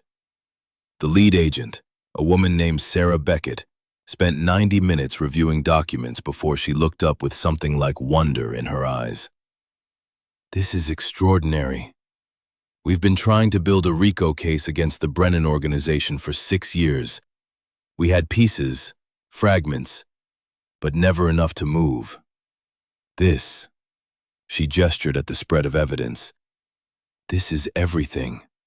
Bank accounts we suspected but couldn't prove, shell companies we couldn't connect, witnesses who disappeared that we can now prove were murdered."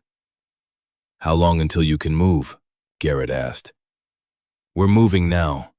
I've got teams assembling in 3 states. We'll hit every property, every business, every associate simultaneously.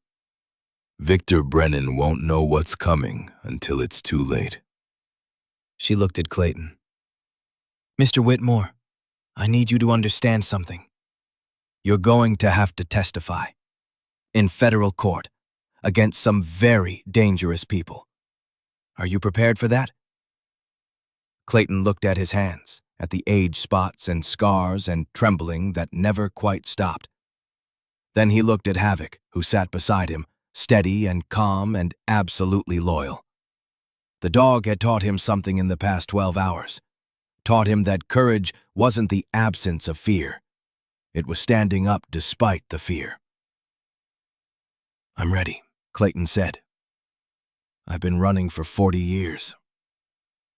I'm done running." The FBI moved with the efficiency of an organization that had been planning for this moment. By nightfall, arrest warrants had been issued for Victor Brennan and 37 associates. By midnight, SWAT teams were breaching doors across 5 states. By dawn, Victor Brennan sat in a federal holding cell, still in his expensive suit, still trying to smile that empty smile, but with handcuffs on his wrists, and his empire crumbling around him. Garrett watched the arrest on a television in Building 12, watched Victor being perp-walked into the federal courthouse, watched the news anchors trying to process the scope of the corruption being exposed. 40 years of crime, 87 confirmed murders, financial crimes totaling hundreds of millions, human trafficking operations that had moved women across international borders. The dominoes kept falling. Vince Brennan arrested. Marco Leone and Kyle Hayes arrested. 14 police officers arrested. 4 judges arrested. 2 state senators arrested. Patricia Brennan, the FBI agent who'd been protecting her brother, arrested in her own office, her face twisted with rage and disbelief. William Cross called late that night. "It's over, Ashford. Victor's network is done." We're finding evidence in places we never expected. Safe deposit boxes, storage units, offshore accounts. It's like pulling up a rotten floorboard and finding the whole foundation is termites. What about the trafficking victims? Clayton said there were 12 women recently moved. We found them. Warehouse in Oregon, just across the state line. They're safe now. Traumatized, but safe. William's voice was thick with emotion. You saved them. If you hadn't done this, those women would have disappeared forever.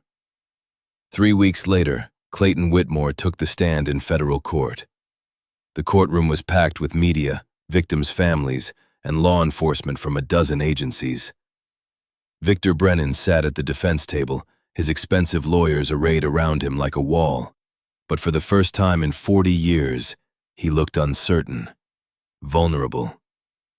Clayton walked to the witness stand with his crutches, his prosthetic leg visible below his slacks. He'd gained weight in the weeks since the arrest, the hollowness in his cheeks filling out. He looked like a man who'd finally started sleeping through the night. The prosecutor, Sarah Beckett, approached gently. "Mr. Whitmore, can you tell the court how you came to work for the Brennan organization?" Clayton took a breath, then began. He spoke for 6 hours over 2 days. He detailed every murder he'd witnessed or helped cover up. He identified bodies from photographs. He explained the financial structures that had hidden drug money and trafficking proceeds. He named names, dates, locations. When he got to Thomas Sullivan, his voice broke. "I watched them kill him. I helped hide the evidence. For 40 years, I visited his grave every week, but I never told anyone what really happened. I was a coward." "Mr. Whitmore," Sarah said softly, "why are you telling the truth now?" Clayton looked across the courtroom to where Garrett sat in the gallery, Havoc beside him in his service vest. "Because someone showed me that it's never too late to do the right thing. Someone who stood up when everyone else sat down. Someone who reminded me that courage isn't about being unafraid. It's about acting despite the fear." He turned to the gallery, to where an older man sat with tears streaming down his face. "Michael Sullivan, Thomas Sullivan's son. I want to say something to you, if I may." The judge nodded. Clayton looked directly at Michael. I helped kill your father. I helped hide his body. I let you grow up without him. Let your mother die wondering what happened. I'm sorrier than I can ever express. Can you forgive me? The courtroom was absolutely silent. Michael stood slowly, walked to the witness stand. Clayton flinched, expecting anger, expecting hatred. Instead, Michael reached out and took the old man's hand. My father wouldn't want me to carry hate. He'd want me to forgive. Michael's voice was steady. So yes, I forgive you. The courtroom erupted. The judge had to call for order. But for a moment, in that chaos, Clayton Whitmore felt something he hadn't felt in 4 decades. Peace. The verdict came 3 weeks later. Victor Brennan, guilty on all counts. 8 consecutive life sentences without the possibility of parole. Vince Brennan, 25 years. Patricia Brennan, 40 years for corruption and obstruction. 14 police officers, sentences ranging from 5 to 30 years. The systemic rot had been exposed, cut out, burned away. But the work wasn't done. 6 months after the trial, Garrett stood in front of a building that hadn't existed half a year ago. The sign above the door read, Daniel Ashford Memorial Center for Veterans in Crisis. Clayton had used the $40 million from Victor's seized accounts to build it. 30 beds for homeless veterans. A K-9 training program for therapy dogs. Counseling services. Job placement assistance. Everything a broken soldier needed to find their way back. Beth Calloway stood beside him, no longer a waitress, but the center's executive director. She'd married William Cross 3 months ago, a small ceremony with just family and the people who'd survived that night together. She wore her ring with pride, but she'd kept her name. Beth Calloway, the woman who'd finally stopped running from her husband's death and started fighting for other people to live. Clayton emerged from the building, walking steadily on a new prosthetic leg, the latest technology paid for by the same seized accounts that built this place. He looked 10 years younger, 20 pounds heavier, with color in his cheeks and light in his eyes. Ready for the dedication? He asked. Whose idea was it to name it after my father? Mine. He died trying to stop evil. That deserves to be remembered. Clayton smiled. Besides, I've spent 40 years being ashamed of my name. Let someone else's name mean something good. The crowd gathered for the ribbon cutting was larger than expected. Veterans from 3 states, reporters, politicians trying to associate themselves with good news. And in the front row, Michael Sullivan with his family. But there was one more guest Garrett hadn't expected. A young man in his late 20s, military bearing, a German shepherd at his heel. He approached Clayton tentatively. Mr. Whitmore? I'm Thomas Sullivan, Jr., named after my grandfather. Clayton's face went white. Thomas, you look just like him. I know. My father showed me pictures. Thomas looked at the building, at the sign, at the people gathered. I wanted to say thank you for telling the truth, for making sure my grandfather's death meant something. He gestured to the German shepherd. This is Scout, named after the dog my grandfather had in the service. I just got back from Afghanistan, having some trouble adjusting. I heard this place helps with that. Clayton couldn't speak. Tears streamed down his face. The grandson of the man he'd helped kill, here, asking for help, naming his dog after his grandfather's memory. You're our first resident, Clayton managed, and you're welcome to stay as long as you need. The ribbon was cut. The doors opened. 30 veterans moved in that first week, Thomas Sullivan Jr. among them. Scout became fast friends with Havoc, the 2 dogs playing in the yard while their humans learned to trust again, to sleep without nightmares, to believe that life after war was possible. Garrett watched it all from the porch, Havoc at his feet, a cup of coffee in his hands. His phone buzzed, a text from Admiral Tucker. New situation, Montana. Sheriff's deputy went missing investigating trafficking ring. Town's corrupt. Need someone who can't be corrupted. Interested? He looked at the message for a long moment. Looked at the center, at Clayton teaching a therapy dog class, at Beth organizing the medical clinic, at Thomas Sullivan Jr. laughing at something another veteran said. The work here was done. But there was always more work. Always another town where corruption festered. Always another victim who needed someone to stand up. "What do you think, boy?" Garrett asked Havoc. "Ready for another adventure?" The German shepherd's tail wagged once. Decisive. Ready. Garrett typed his reply. "Send me the details." He finished his coffee, said his goodbyes. Clayton hugged him, harder than Garrett expected. "You saved my life. Not just that night. You saved my soul." "You saved your own soul. I just reminded you it was worth saving." "Will you come back?" "When the work is done. However long that takes." He drove away as the sun set, Havoc in the passenger seat, the road stretching out ahead of them. In the rearview mirror, the Daniel Ashford Memorial Center glowed in the fading light, a beacon for broken soldiers finding their way home.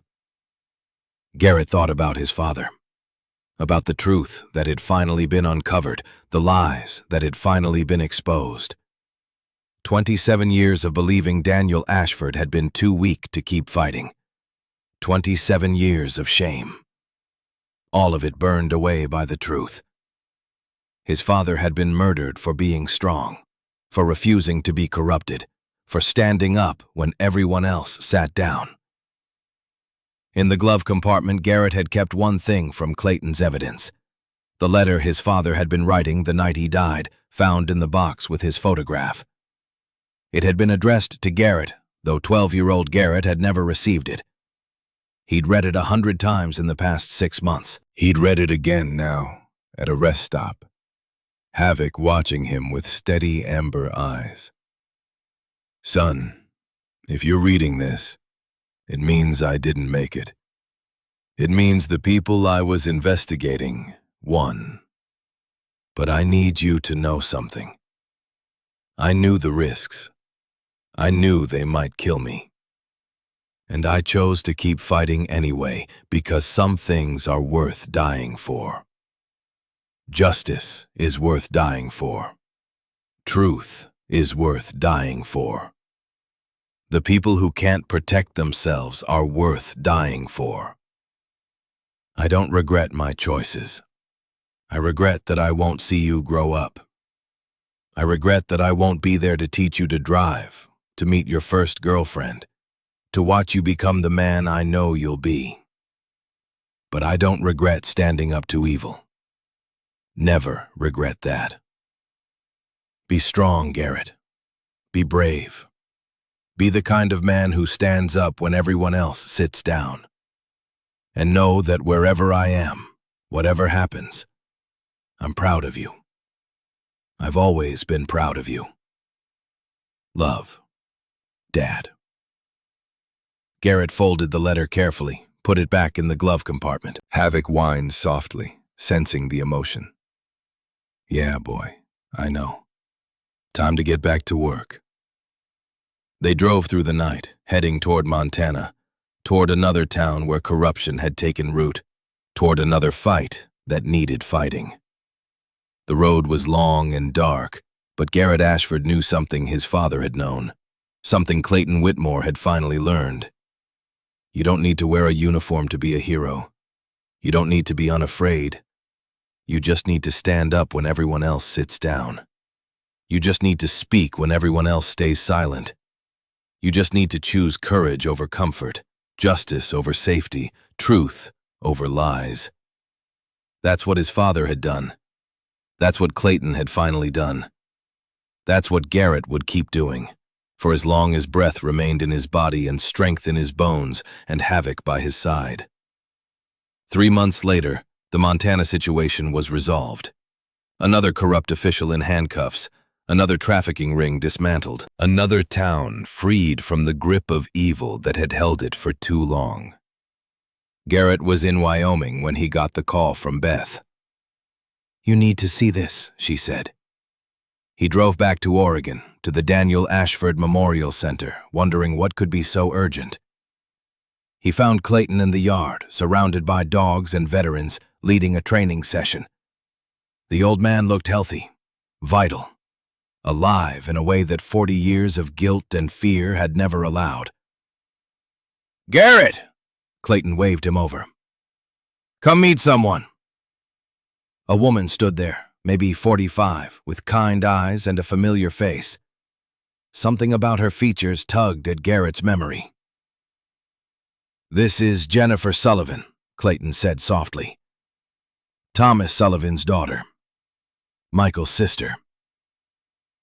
Garrett felt his breath catch.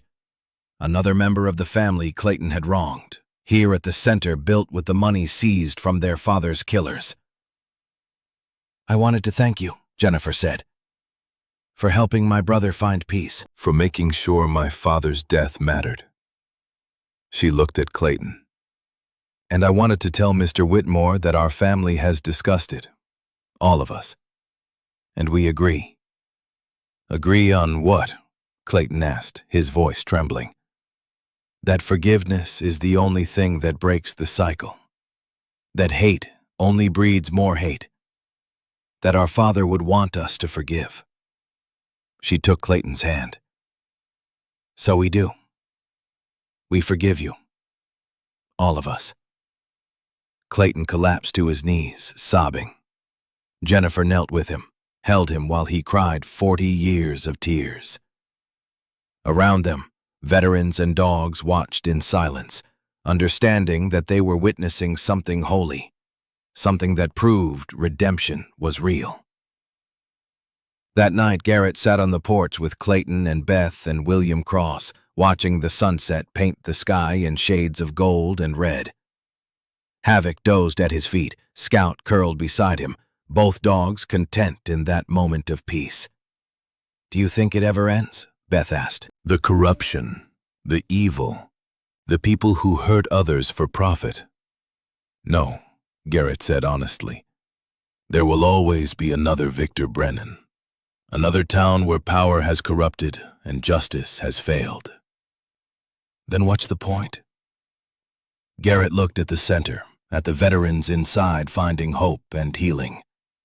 He thought about the 12 women rescued from that warehouse, about Michael and Jennifer Sullivan choosing forgiveness over hate, about Clayton Whitmore, finally free after 40 years. The point is that we keep fighting anyway.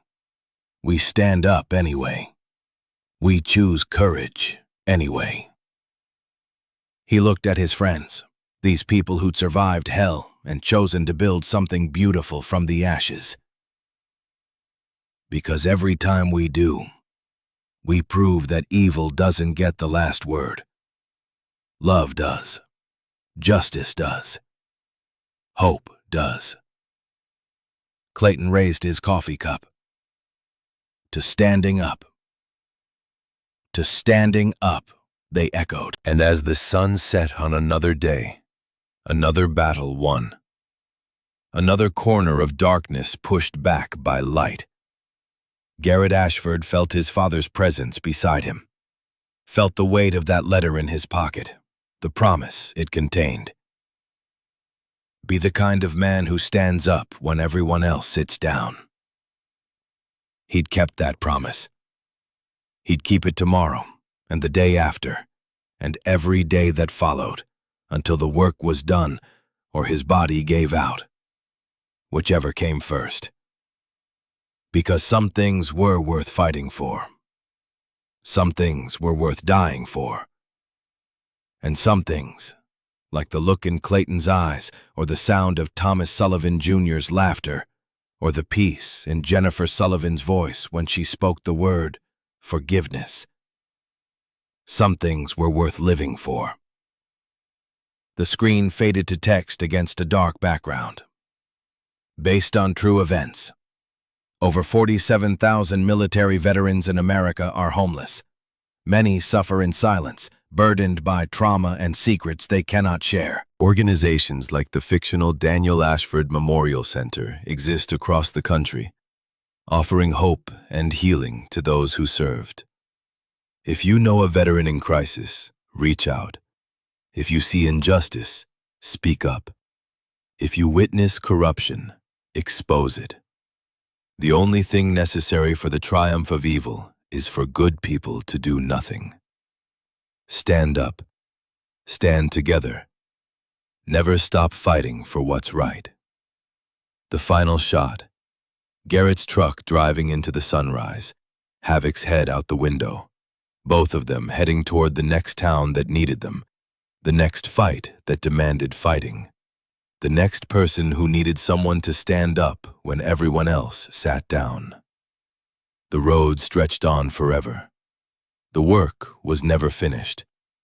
But as long as there were people willing to fight, evil would never win completely. And that was enough. That was everything.